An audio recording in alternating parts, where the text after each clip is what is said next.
Buenas tardes a todos y a todas, ahora sí formalmente, para los que no nos conocemos, y le doy gratamente la bienvenida a este espacio. Mi nombre es Marta Irigoyen y soy la coordinadora del programa Noveles Educadores. Hoy es muy grato para nosotros en realidad reencontrarnos con todos ustedes porque estamos abriendo nuestros espacios de mediación del 2020. Los espacios de mediación son pensados específicamente para noveles. El año pasado tuvimos la oportunidad de recorrer el país y hacerlo en forma presencial. Hoy en el contexto que estamos, bueno, inauguramos nuestros espacios virtuales. Les comunicamos a todos que este es nuestro primer espacio, que gratamente nos va a acompañar a Elisa, en quien ahora vamos a presentar, pero que vamos a tener una serie de espacios que ustedes van a ir recibiendo información con temáticas bien variadas, a las cuales les invitamos a estar atentos, a participar, a poder difundir también entre otros compañeros que deseen participar. ¿Bien? Así como invitarlos a todas las actividades de formación que estamos realizando desde el programa. Este primer espacio que estamos iniciando hoy es gracias al apoyo de OI, y para eso contamos con Sandra Rodríguez, la directora de OI Uruguay, quien gratamente nos acompaña y nos dio la posibilidad de poder compartir hoy estos momentos con Elisa. Así que, Sandra, te escuchamos. Buenas tardes a todos y todas. La verdad que es un gusto siempre participar de las actividades y las acciones que va desarrollando Noveles.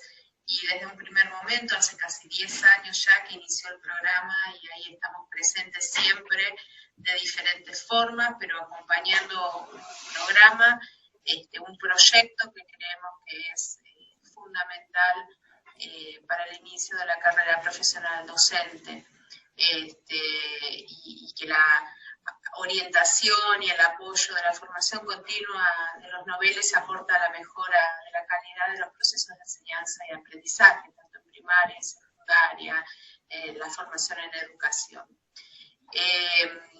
Bueno, estamos justamente, nunca mejor dicho, educar en la virtualidad. Este es un ejemplo.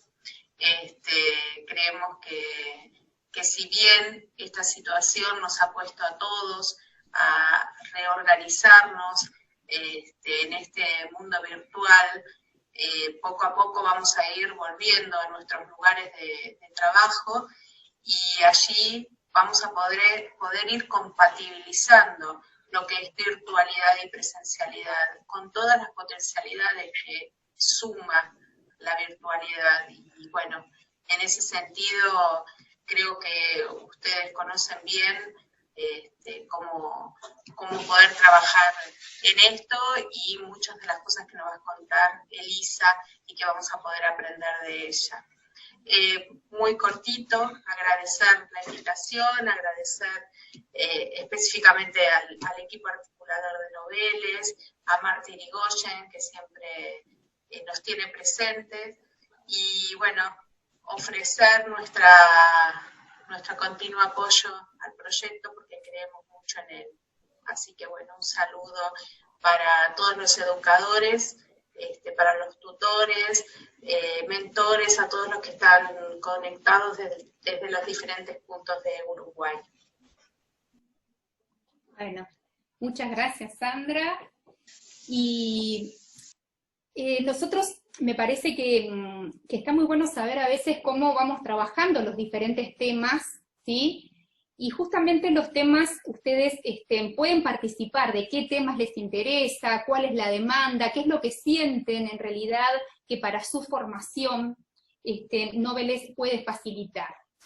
Para eso nosotros contamos en nuestro grupo de CREA y en nuestra página con formularios donde ustedes nos pueden llegar a esas temáticas, y a través de justamente de esa demanda es donde aparecía este tema de educar en la virtualidad, que no es necesariamente el uso de herramientas, que eso nosotros lo aclarábamos cuando hacíamos el formulario de inscripción, no es el uso específico de herramientas, sino es cómo es posible desde la virtualidad educar. Ahí es donde decidimos contactarnos con Elisa, porque muchos pensamos que educar en la virtualidad, estamos en estos momentos aprendiendo, llegando a esa virtualidad, y Elisa tiene mucha experiencia en la formación de educadores, de educar desde lo virtual. Entonces nos parecía justamente la especialista adecuada para poder escuchar en estos momentos. Elisa Calle es profesora de dibujo, egresada del Instituto de Profesores Artigas, es licenciada en Ciencias de la Comunicación, es magíster en Entornos Virtuales de Aprendizaje de la Universidad de Panamá, fue contenidista desde el año 2008 del portal Uruguay Educa, y es coordinadora desde el 2015 de un programa que invitamos a conocer de educación secundaria, que es Aulas Alternativas en Líneas, que es para aquellos estudiantes donde no pueden acceder a un profesor en la presencialidad, y Aulas Alternativas le permite contar con un docente en forma virtual. Por eso nos parecía que su vasta experiencia podía ser muy útil a todos los educadores y tutores que hoy están con nosotros. Así que, Elisa, es muy grato recibirte en nuestro programa, y sin dudas no será la primera vez que podamos contar contigo. Bienvenida. Muchísimas gracias, y muchas gracias a todos por recibirme en sus casas, en un ámbito que antes era netamente hogareño, íntimo, y que de buenas a primeras, de la noche a la mañana, ha pasado a ser ese espacio tan personal. Ahora es hogar, es gimnasio, es clínica, es escritorio, es oficina, y muchas veces con más de un participante a la vez, porque los que tenemos familia sabemos que uno está en una clase de Zoom y el otro está en una clase de consulta, y el otro tiene que... Entonces es un continuo esto que nos ha tomado a todos por sorpresa. Entonces les decía que en este continuum, ¿verdad? Porque ahora, al no tener los traslados, nosotros ya estamos como en una sensación de un tiempo que se larga, se estira, que hasta no sabemos, llega un momento que hasta confundimos en qué día estamos, ¿verdad? Porque aquello de lo que tengo actividades sincrónicas, después voy y tengo actividades asincrónicas, ahora todo se ha mezclado y nos está desafiando constantemente para poder separar los tiempos, pero también para poder separar las actividades, ¿no? Nosotros sabemos que cuando nos enfrentamos a un curso de educación a distancia, las reglas las tenemos claras, está establecido, ¿verdad? Nosotros sabemos que el tutor nos va a subir material tal día, que se espera que yo haga determinadas entregas en determinadas circunstancias y demás. Pero ahora las reglas no estuvieron claras. Recuerden que nosotros el viernes 13 dijimos, bueno, nos vemos el lunes, y el lunes estábamos todos encerrados trabajando desde nuestras casas, ¿no? Y tuvimos que empezar a avanzar, a diseñar, a implementar sobre una realidad que desconocíamos. Eso fue lo que nos pasó a todos, les diría a todos, por lo menos acá a nivel docente en Uruguay. Y esa fue la sensación de mayor incertidumbre que estábamos viviendo, porque no se olviden que nosotros, como docentes, tenemos muy internalizado el año lectivo. Nosotros sabemos que avanzamos determinada parte del programa y llega el receso de turismo. Después continuamos con algunas unidades más y tenemos las vacaciones de julio. Después continuamos y septiembre. Incluso ya sabemos cuándo tenemos que poner las pruebas, porque si las pongo en esta fecha, ellos van a estar preparando los exámenes y van a estar concentrados en la preparación de exámenes. ¿Qué pasa con las pruebas que yo tengo que poner sí o sí? Es decir, nosotros acá internamente tenemos como que todo el año lectivo ya organizado, ¿no? En nuestra cabeza nosotros sabemos. Y incluso les debe pasar a ustedes también que van a proponer un tema y ya saben prácticamente cuáles son las preguntas que van a surgir de parte de sus estudiantes. Aquí las reglas de juegos nos cambiaron totalmente, ¿sí? La regla era que no teníamos regla. Acá cada uno tuvo que comenzar a implementar y no nos quedó otra que empezar a vivir esta crisis en cierta forma como una oportunidad para enfrentarnos a cómo me relaciono ahora con los estudiantes, cómo me vinculo con ellos, algo que las autoridades dejaron clarísimo desde una primera instancia: vamos a fortalecer el vínculo, vamos a afianzar el vínculo. No se olviden que nosotros estábamos hablando que algunos docentes no llegaron a conocer a sus estudiantes. ¿Por qué? Porque no habían tenido la oportunidad de la presencialidad. Entonces, no es lo mismo que nosotros hayamos vivido esta situación con unos meses de clase presencial a cómo la tuvimos que vivir. A partir de ahí fue todo ensayo y error, algunos con más experiencia en estos formatos, algunos con menos, pero de todas maneras fue una situación bien estresante también, ¿por qué no decirlo? Porque a todos nos pasó en determinada instancia. Entonces, me parece que lo que hemos descubierto todos, o hemos redescubierto la virtualidad. Incluso aquella gente que tenía un poco de prejuicios y que nos decía que la educación a distancia no sirve, o que no es tan efectiva y demás. Bueno, ahora hemos visto que todos tenemos más capacidades para enfrentar todo esto, porque hemos estado durante 3 meses practicando y nutriéndonos de hijos, de colegas, de materiales que buscamos, de intercambios en las redes. Hemos estado como esas antenas que están constantemente, esos radares que están así las 24 horas buscando y atentos a ver cómo podemos mejorar nuestras prácticas, ¿verdad? Entonces, una de las cosas que tenemos que pensar es que yo en la presencialidad interactúa el contenido y el alumno a la vez, ¿sí? Esa es una práctica que yo hago y que están así los dos. Si yo hablo de enviar correos, el envío de correos electrónicos es como antes cuando se mandaba información por correspondencia. Si yo le envío a mi estudiante una tarea, es como cuando yo le enviaba una información vía correspondencia. Y si yo lo que hago es una videoconferencia nada más, lo que voy a hacer es como que sustituir la clase presencial.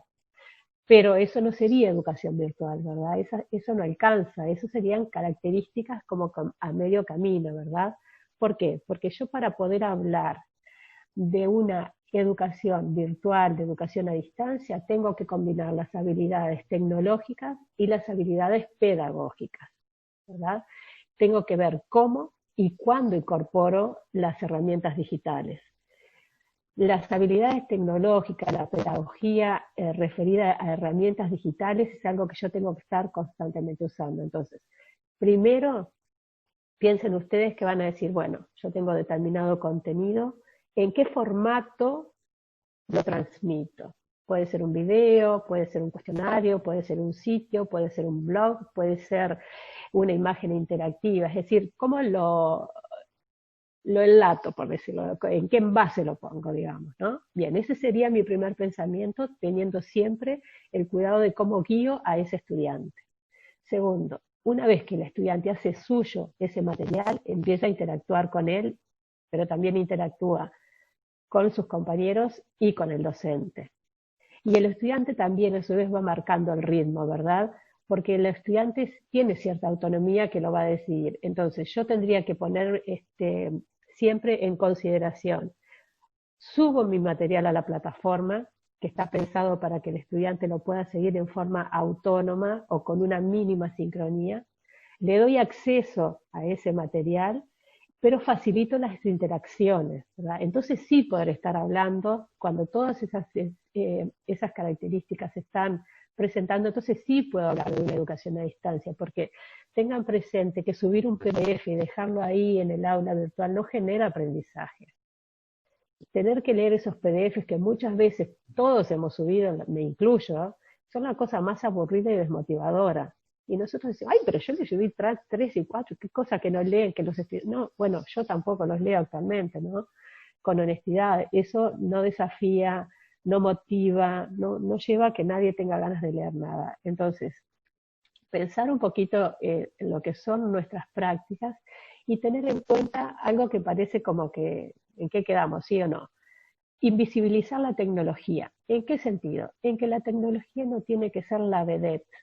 La vedette sigue siendo lo pedagógico, ¿verdad?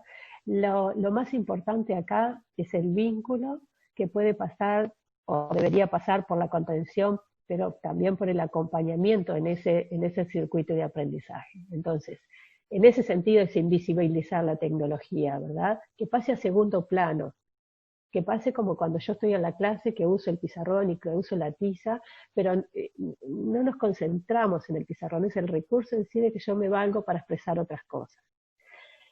Todos hacemos curaduría de contenidos, y ¿qué es esto de curar contenidos? Se refiere a cuando yo selecciono, ¿verdad? Selecciono con un criterio absolutamente pedagógico y en función de no solo del tema, sino de los estudiantes, del grupo y de ese grupo, porque todos sabemos que muchas veces estamos con el desafío de dictar clases a varios grupos y en cada grupo lo tenemos que organizar diferente a la lección o diferente al tema, ¿verdad? Yo no presento, si tengo que dar clase a 3 segundos en la misma mañana, no lo voy a presentar al tema igual porque la interacción me genera otros desafíos, pero además los grupos tienen características propias y yo no puedo ir pasando la lección igualito de un grupo al otro, ¿no? Entonces, la curaduría de los contenidos, decíamos, de invisibilizar las tecnologías, de curar los contenidos, de las características de las tareas que yo tengo que poner, ¿no? Y a mí me parece que una de las cosas más claves acá es el tema de la evaluación. Que tengo que esforzarme y a veces abandonar mis prácticas en el buen sentido, en el sentido de abandonar esas prácticas que sé que tal vez me dan resultado, pero que la evaluación para estos formatos tiene que ser cada vez más desafiante, más motivadora, y no se trata de repetir de memoria o de pasarme para el otro lado, copio y pego, porque copio cosas que están en internet, que las encuentro a disposición y las transmito. Entonces, ese pasaje de información de acá para allá, o ese repetir, como nosotros podemos repetir las tablas de matemáticas, no sirve para nada. En eso creo que tenemos todos la certeza de que eso no ayuda. Eso no es lo que va a generar ni un aprendizaje, ni unas ganas de continuar el curso, ni una relación de crecimiento en todo sentido con el estudiante y con el docente. Entonces, lo de estimular la curiosidad me implica a mí como que ponerme en el lugar del otro, en el sentido de dejar ese lugar de seguridad y de meterme más que nada en el mundo adolescente, ¿no? Y esto implica que también junto con esa devolución o con esa evaluación tendría que hablar o tratar yo de hablar un poco menos pensando en situar el lugar del aprendizaje en los estudiantes y no tanto en mí, en el sentido de poder preguntar como para generar más ganas de experimentar o de investigar, ¿verdad? Y a mí una de las cosas que me ha dado mucho resultado es investigar en formatos que yo, por ejemplo, no uso, ¿no? Y parece como esto una dilución de responsabilidades, pero no lo es. Simplemente contarles, después les cuento más, pero que en un momento decidí usar videojuegos para las clases de comunicación visual, de dibujo, ¿no? Es un formato que yo no uso, yo no soy jugadora de videojuegos, pero estuve investigando durante todo un verano con gente que ha publicado mucho, que sabe mucho más que yo, y la traje a la clase de comunicación visual con el ánimo de vincular mundos donde los estudiantes usan muchísimo eso en su tiempo libre, y donde en el liceo, o por lo menos en mis cursos, yo no lo había trabajado, ¿verdad? Parecen formatos como opuestos, educación y videojuegos, parece que van así, y lo que yo trataba es que quedaran así. Entonces, les voy a contar después por qué me dio tanto resultado, pero sobre todo porque me propuse escucharlos a ellos.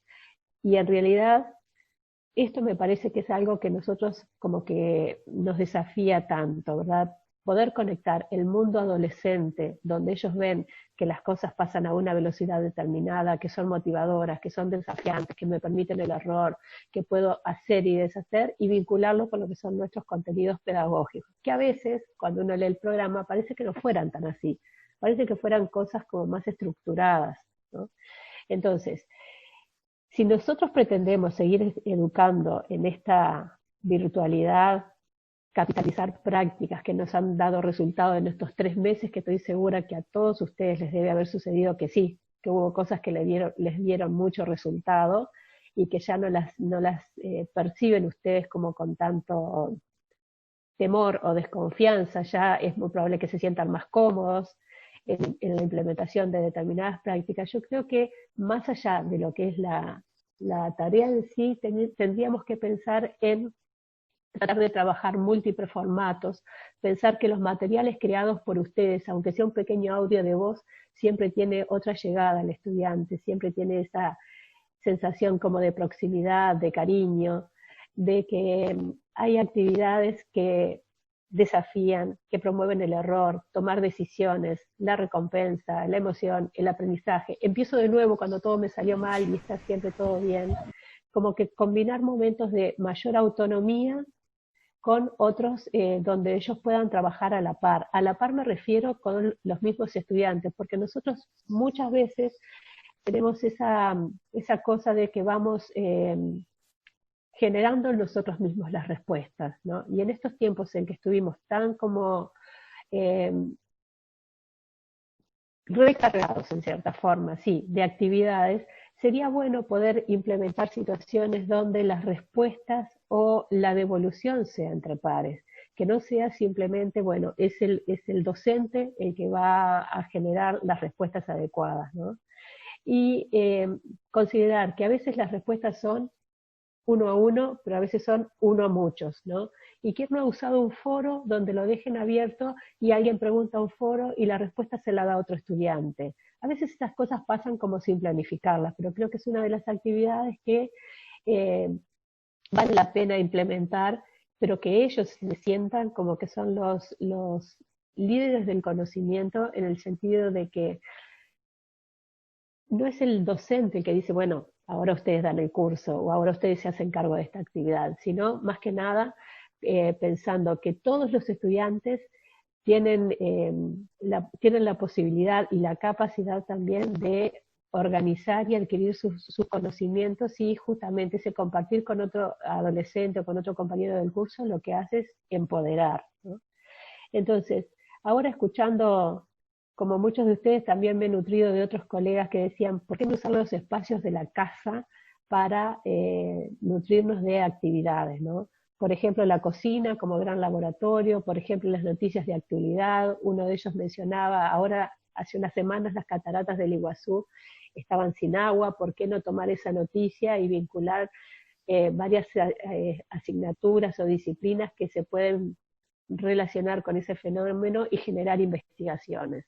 Entonces, nosotros desde lo que es el dibujo, dentro de lo que es la construcción entre todos, y voy a título bien personal de actividades que de pronto me han dado como mucho resultado, les puedo contar desde usar herramientas de redes sociales como Twitter para generar desafíos entre ellos, para generar discusiones entre ellos, para crear cuentos, para jugar a esa especie de juego de rol. En un momento los estudiantes tenían que elegir algún artista desde la época de las cavernas hasta ahora, del que ellos desearan, y tratar de tuitear como ese artista, ¿no? Entonces yo podía elegir el que me gustara, el que me simpatizara, el más desafiante, pero si yo tengo que tuitear como Dalí, voy a tener que conocer algo de la obra de Dalí, porque yo no puedo hablar como ese señor si no sé qué le pasó, con quién se casó, qué pintó, en qué siglo vivió, en qué país. Entonces eso implicó que varios tuvieran que investigar, que empezar a mirar con otros ojos. Y si bien ustedes me dirán, bueno, tu materia es dibujo, pero yo creo que hay cosas que trascienden a toda asignatura, como es poder construir las frases,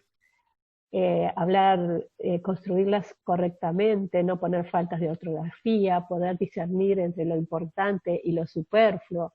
Entonces, en ese sentido, Twitter nos sirvió muchísimo porque justamente es tan acotado en tantas cosas que había que ceñirse a un formato muy, muy específico, muy chiquito, ¿no? Pero al principio, imagínense que adolescentes pusieron el grito en el cielo y después ya poquito a poquito se dieron cuenta que la cosa no era tan horrible. Otra situación u otro elemento actual, lo nuestro es mucho sobre imagen, ¿verdad? Comunicación visual es la imagen, la imagen, la imagen. ¿Y qué mejor que Instagram como para usar esas imágenes? ¿Por qué? Porque es una herramienta netamente visual, pero que ella misma tiene una serie de filtros que depende de la intencionalidad que yo le quiera dar a mi imagen, voy aplicando un filtro sí y otro no. Y lo bueno, o lo rápido, es que es tan vertiginoso el cambio, que yo pongo una imagen y voy viendo los filtros y los distintos efectos, y es una cosa, no es volver a hacer la lámina, por ejemplo, ¿no? No es volver a construir todo, no, es simplemente hacer un clic.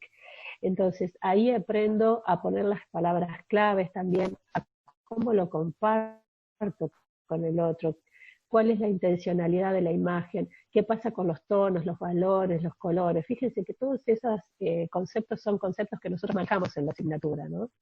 Pero que justamente hay herramientas que permiten que esos clics sean tan rápidos que me abran un poco el panorama a tener la sensación de que no voy a estar perdiendo el tiempo experimentando, que no me va a llevar media hora más, una hora más, ¿no? Que todo es como muy, muy rápido.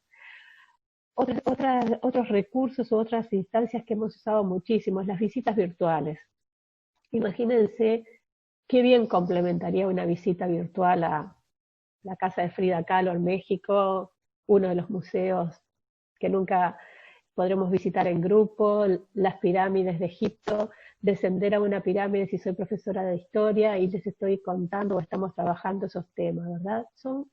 Se trata de recursos que enriquecen, se trata de recursos que complementan, que si ustedes son buenos contando historias, bienvenidos, y seguir contando las historias, pero que esas se pueden sumar y se pueden agregar otro tipo de recursos que a ustedes los ayude, ¿no? Imagínense que yo les propongo, bueno, y a esto iba con ejemplos como más concretos sobre cómo tratar de hacer las evaluaciones en otra forma. ¿Qué pasa si yo les digo, bueno, mira, imagínate que tú estás haciendo el recorrido del Museo, el MoMA o el Met, y sos Picasso, y te paras enfrente del cuadro que se llama Las señoritas de Aviñón, y ahora Picasso lo está mirando, te pregunto, ¿qué pensaría Picasso? ¿Qué le cambiaría a ese cuadro que él ya pintó? Entonces, tal vez no es la forma en que yo hubiera presentado Las señoritas de Aviñón, o que yo hubiera presentado Picasso. Estoy dando ejemplos bien de mi asignatura, ¿no? Pero sí son cosas que a ellos los hacen pensar más. Y tal vez yo como docente sí puedo seguir evaluando aquellos conceptos o aquellas cosas que entiendo que sí o sí en el curso lo tienen que tener muy claro, ¿no? Entonces, otra situación de aprendizaje colectivo, editar conjuntamente. Ustedes saben que hay herramientas como Prezi, que yo la puedo hacer sola, hacer un Prezi muy bonito, llevar a mi clase o subir al aula virtual, pero Prezi me permite la edición conjunta. Yo puedo editar en equipo. Y es como mágico, los desafíos que lo hagan alguna vez, porque si ustedes pueden hacerlo todo el equipo a la vez o cuando tengan ganas, pero me refiero en los tiempos diferentes, pero si están todos a la vez, empiezan a aparecer cosas y a desaparecer cosas porque están todos editando a la vez. Y eso genera una emoción y una sensación de construcción real aquí y ahora que realmente vale la pena. Y lo mismo, tal vez ustedes ya lo hicieron, usando los documentos que me permite Drive, Google Drive, ¿verdad? Un documento compartido, donde justamente cada uno pueda comentar, y eso me permite olvidarme del tiempo, ¿verdad? Porque ya voy a actividades que no son el aquí y ahora, todos conectados a la misma vez.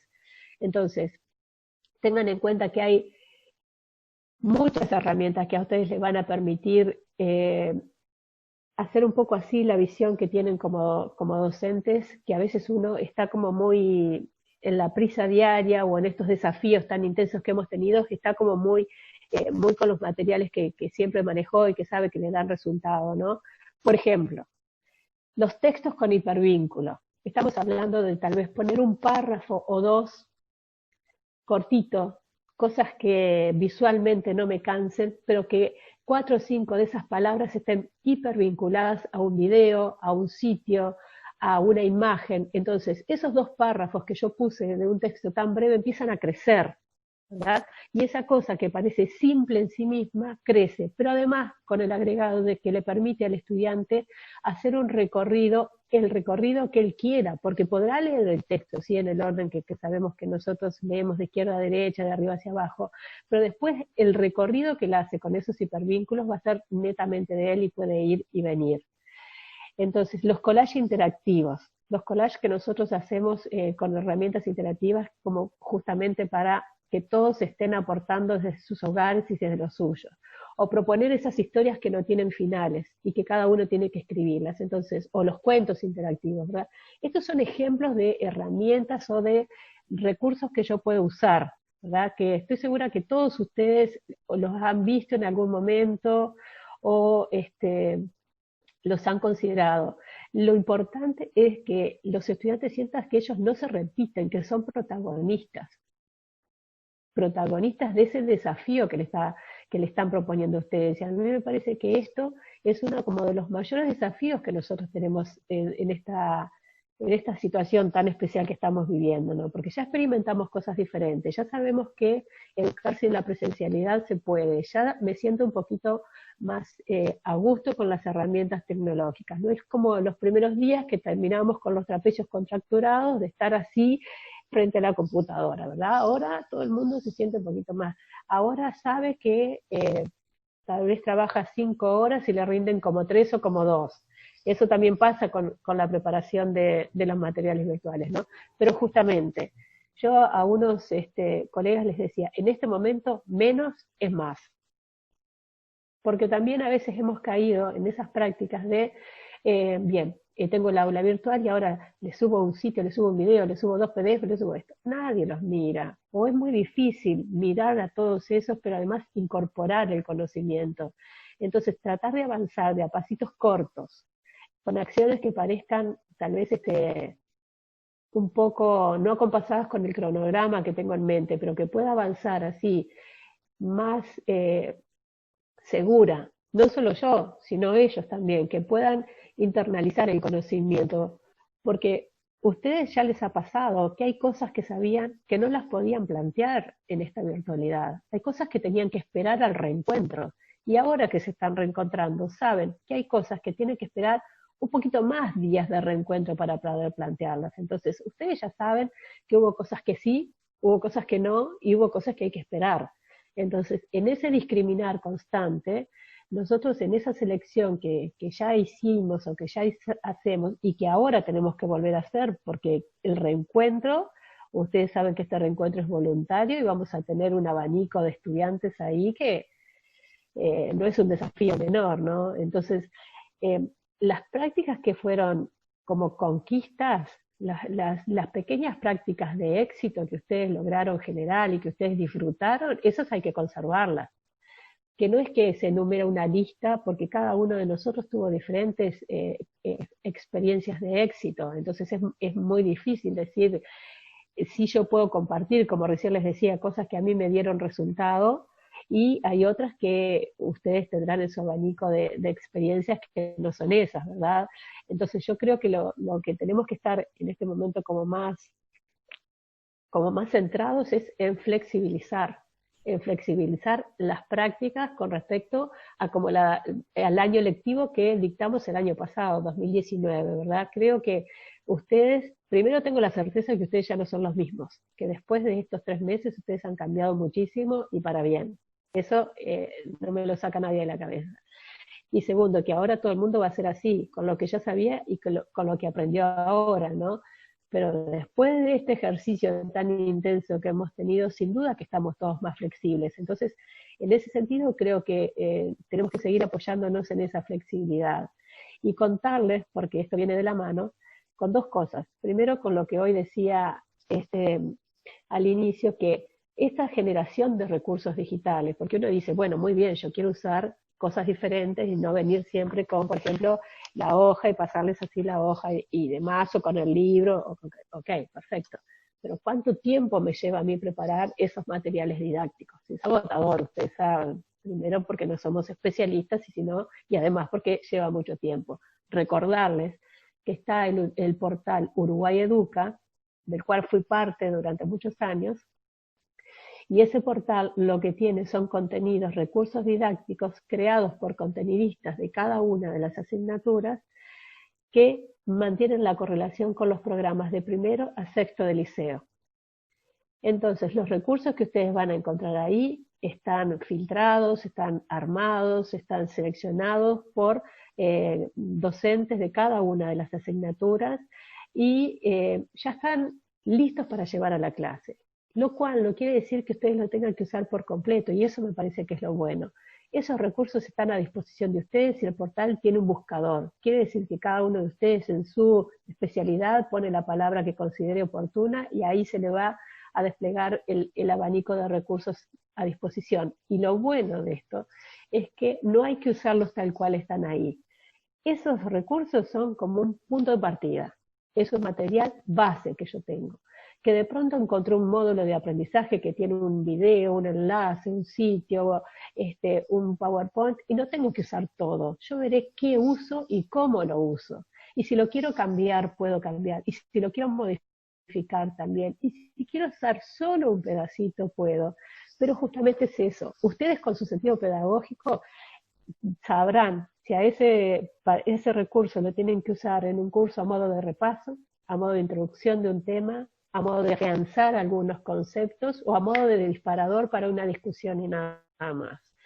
Lo bueno me parece que en la medida en que cada uno de ustedes encuentre recursos que les pueden resultar válidos, van haciendo como una especie de repositorio de recursos, ¿verdad? Y se los quedan ahí, son de ustedes ya, los pueden compartir si desean, pero los pueden descargar y bajar y son para usar ustedes, ¿no? Y les pongo de ejemplo un Padlet, que es una especie, es un muro interactivo. Perdón, yo en algunos momentos hice un Padlet de imágenes, solamente con imágenes, que a mí me servían. Uno de ellos que lo tengo muy, muy en mente era sobre la figura humana y la evolución, en la historia del arte de la figura humana. No tenía texto, que era, creo que se llama La figura humana y nada más, y era justamente para tratar de proponer una prueba que tenía que hacer una evaluación. Yo les presentaba ese muro y cada uno tenía que elegir una de esas imágenes que obviamente correspondían a un determinado periodo, a un movimiento, a un pintor, y conversar con esa imagen, ¿no? Entonces, viendo con qué, el background de cada uno de los estudiantes, ¿no? Obviamente lo habíamos trabajado en el curso y demás, pero me refiero, son recursos que cada uno de ustedes va a decidir cómo usarlos, que no hay recetas. El portal no se trata de usted tiene que usar esto, esto y esto, no. Pone a disposición y nada más. Yo los incentivo a que ustedes lo miren, que busquen cosas, que se animen a usarlas, que están ya preparados, que no tienen que invertir tiempo de preparación, que es algo que no tenemos en este momento. Y lo otro, contarles que en esta experiencia de aulas alternativas en línea, muchos docentes han participado desde su asignatura para los grupos que no han tenido docente presencial, por X motivo, o porque los horarios no son buenos, o las distancias, o hay localidades del interior y de Montevideo que, pues bueno, no, el grupo quedó ahí vacío, y saben que la normativa de secundaria los exonera de esa materia con una calificación, porque entiende que no es responsabilidad del estudiante que no haya tenido docente. Entonces, acá se creó el programa, justamente es una solución a un problema. Este programa tiene un equipo de tutores que dan clases a través de la plataforma CREA y por videoconferencias. Entonces, antes, hasta el 2019, nosotros estábamos eso, como una solución a un problema, un programa que con honestidad fue bastante resistido porque había muchos docentes y en algunos liceos, bueno, la educación a distancia, ¿no? Como que ya ponían cara. Después de esta experiencia que todos hemos vivido este año, ya las cosas han cambiado muchísimo, ¿sí? Ya esa sensación la tuvimos que abandonar. Entonces, contarles que hay implementado programas y herramientas para que ustedes se puedan nutrir y para que estos desafíos que van a seguir y que son bastante complejos, los encuentre a ustedes en cierta forma no solos, ¿verdad? Que hay algunas teorías que dicen que, bueno, tratar de tomar a los docentes como si fueran nodos de comunicación, nodos donde yo comparto información, y eso está establecido ya. Quiere decir que si la idea es seguir trabajando en red, si la idea es seguir conectándome con el otro para intercambiar conocimientos y para apoyarme, la red está hecha, ¿sí? Sepan que no están solos y que tienen a su disposición ya herramientas y lugares donde puedan nutrirse. Entonces, estas son cosas sumamente generales, pero me gustaría que esto más que una charla fuera un intercambio, así que me gustaría escucharlos a ustedes y cedo por acá un poquito el espacio para tratar de compartir, que esto en definitiva es un encuentro entre colegas y uno se enriquece escuchando al otro también. Bueno, no, la idea que estaba hablando un poco de Elisa sobre el tema de trabajar con imágenes, bueno, yo soy docente de taller de audiovisual y bueno, obviamente que trabajo mucho con películas, con videos, de toda la parte de manejo de cámaras y eso, y y eso aprenden una cantidad. En el primer año se aprende mucho todo lo que es la parte de simbología, bueno, aprendemos mucho todo lo que es la parte de logotipos, la formación de logotipos a partir de figuras geométricas, que es algo muy importante.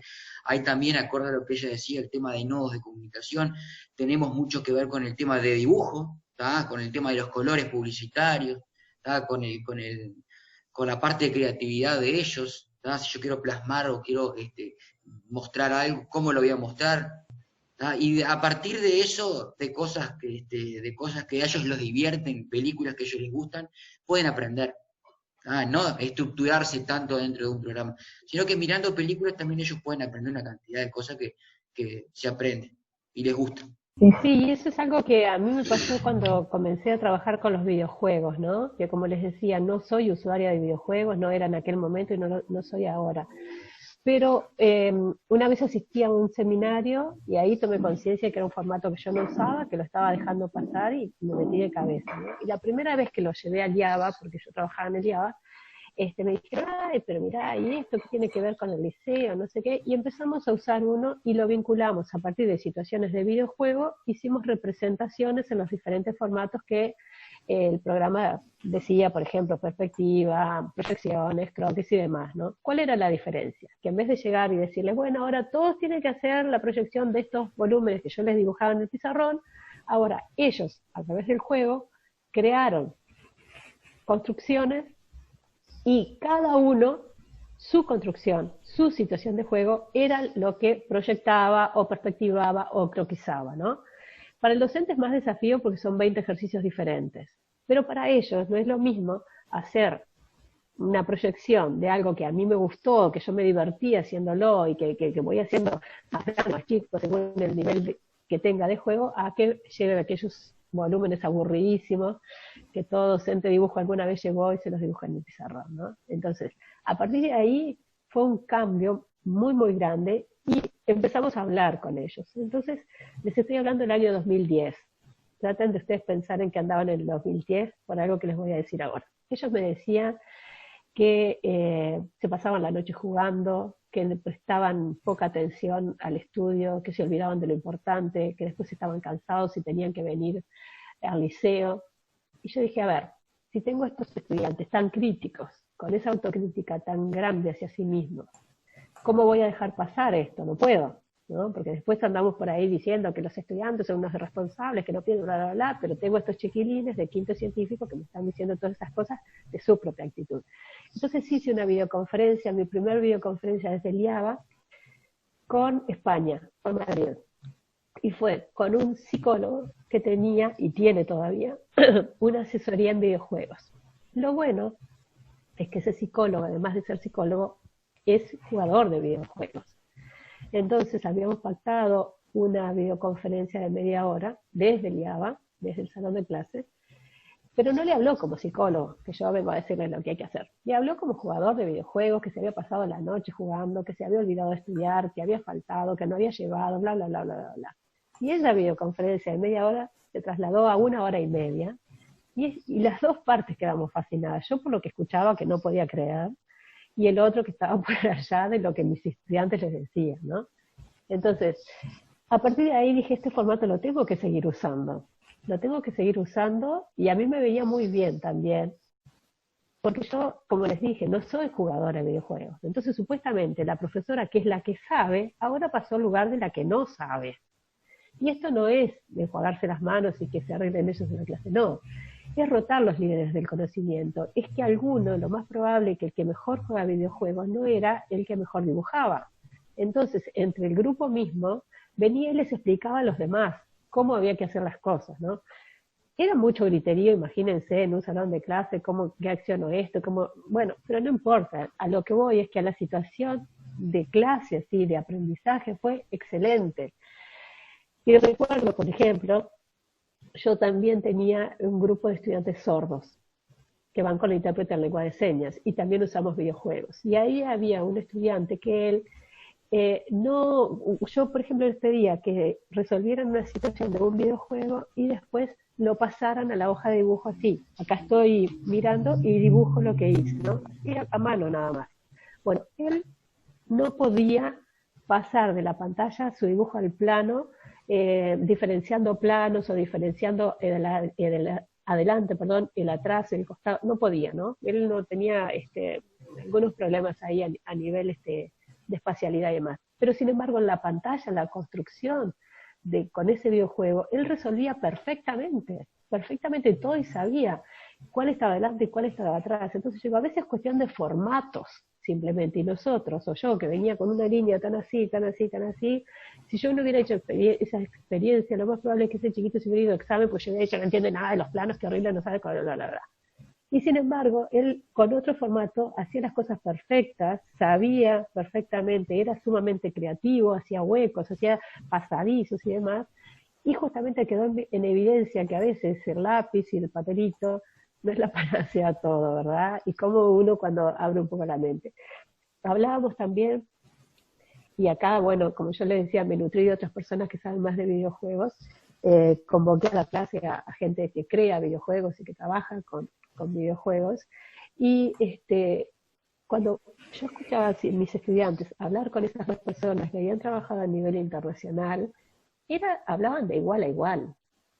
Era una cosa impresionante, y yo decía, ¿de cuánto me habré perdido años anteriores de no usar estos formatos? Porque uno como que no sabe lo que sabe el otro, pero uno le da otras posibilidades y empiezan a aparecer discursos y capacidades y potencialidades y cosas que estaban como dormidas, o que si nosotros venimos siempre en el formato tan rígido y si se quiere monótono que veníamos avanzando, como que las perdemos, ¿no? Y recuerdo también, esto vinculado con Twitter, que mira la situación que se generó, que yo con honestidad no lo hubiera podido generar sola. Uno de mis estudiantes se compró un libro en verso porque él quería tuitear en verso. Cuando yo desde la clase de dibujo hubiera podido, yo creo que ni bajo amenaza decirles tuiteen en verso. Otros tuiteaban en francés. ¿Por qué? Porque ellos consideraban que eran artistas de élite y que no eran los artistas del pueblo pobres y que andaban ahí intentando vender obras, ¿no? Y todo eso en una clase. Entonces, a veces se disparan cosas y acciones sumamente ricas, ¿no? Y yo creo que esto es lo que nos tiene que quedar en la cabeza más después de toda esta experiencia que hemos estado viviendo. Flexibilizar nuestros formatos que tenemos como que están acá, ¿no? Como animarnos a eso, aventurarnos. Y pensar en tratar de entregar el poder del conocimiento a ese otro, porque ese otro seguramente nos va a sorprender y nos vamos a enriquecer muchísimos de ellos, ¿no? Entonces, si yo tuviera que volver ahora a la presencialidad, lo que haría es trabajar más como en equipo con ellos, más como para el lado de las investigaciones o las propuestas desafiantes, y trataría de dejar aquellas prácticas que tal vez durante tantos años las hice más como rígidas, más fijas, más de ahora les voy a explicar, ¿no? Porque esto nos demostró a todos que hemos generado muchos estudiantes autónomos, muchos estudiantes que administran su tiempo en estos momentos, que se las ingeniaron de 1000 maneras para llegar, acceder, entregar, enviar. Todos usamos muchísimos formatos, y dos cosas que me parece importante. Una, el tema de los derechos de autor, que cuando yo trabajo en educación en línea, en educación a distancia, tengo que pensar que las cosas que uso, que a veces las imágenes, los sitios que yo uso en internet, todo tiene derechos de autor. Quiere decir que yo tengo que alfabetizar digitalmente a mis estudiantes, que no todo, cualquier cosa que anda ahí la puedo bajar y usar, ¿no? Me parece que eso es una cosa que atañe a nuestra responsabilidad como docentes. Nosotros que tanto usamos imágenes en mi asignatura, bien, sí hay un montón de sitios que me dejan usar imágenes, sí hay otro montón de sitios que no, y eso se llama derechos de autor. No creer que porque está en internet todo lo puedo usar, ¿no? Bajo, copio y pego, descargo, uso y reuso. Entonces, ser cuidadosos en eso, porque son formatos que llegaron para quedarse, y son formatos que nosotros estamos usando a diario, y que qué mejor que enseñar con prácticas correctas.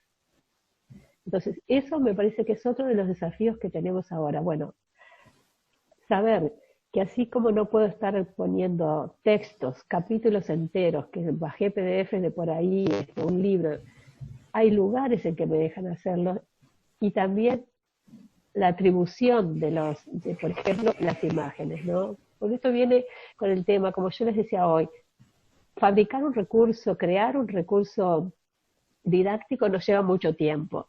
Merecemos, y los estudiantes también, tener la atribución de ese recurso, ¿verdad? De que cuando ellos generaron una imagen que yo después la quiero reusar, bueno, citar a ese autor, que sea, bueno, tal y tal de mi grupo, de quinto, de tal liceo, me parece que eso es lo mínimo que podemos hacer, no solo con ellos, educarlos con esa actitud de que vamos a compartir y vamos a contar quién lo hizo, quién nos inspiró, de dónde nos nutrimos, ¿no? Porque, insisto, esto de trabajar todo entre todos, de que los límites ya quedó establecido eso, que los límites de este es el lugar de trabajo, este es el lugar del estudio, este es el lugar de la diversión, ya se mezcló todo, ¿no? Entonces, en esa interacción que ya hemos logrado, ustedes vieron que estar de este lado dictando una clase, mañana estoy desde el otro como alumno, ¿no? En esta sociedad digital, los límites están así constantemente, ¿no? Me tocó integrar hoy un tribunal y mañana estoy yo presentando no sé qué, y estamos todos así, entonces eso tiene que ser un factor de enriquecimiento, ¿no? Como de darnos cuenta que esas posiciones tan anquilosadas, de yo soy el que sé y ustedes son los que escuchan, eso ya está, ya como que no, nos perdemos de demasiadas cosas y seguimos con ellas. Entonces, como reflexión final, antes de seguir escuchándolos a ustedes, no sé cómo estamos de tiempo, bueno, pero pensarnos así, ¿no? En eso hay algunos teóricos que saben y se dedican a esto y que dicen, bueno, aprender a desaprender, ¿no? Me parece que ya todos estuvimos experimentando eso. Ya todos en estos 3 meses tuvimos que aprender a desaprender nuestras viejas prácticas y aprender a aprender estas nuevas, ¿no? Y sobre todo eso, alguien que siempre estuvo enseñando, ahora nos toca aprender. Entonces, no olvidarnos de como que pensarnos en primera persona. ¿Cómo quiero seguir la presencialidad? Con esta hibridación tan especial que nos está tocando y que todavía no sabemos las reglas tan claras. Bueno, si a mí me tocó desaprender y aprender, uso todo eso que lo viví en carne propia para llevarlo a mis nuevas prácticas, porque de una cosa estamos seguros. Primero, de la importancia y de la tarea titánica que tenemos como docentes. Y segundo, que todos hemos ampliado nuestras capacidades en esta práctica forzosa.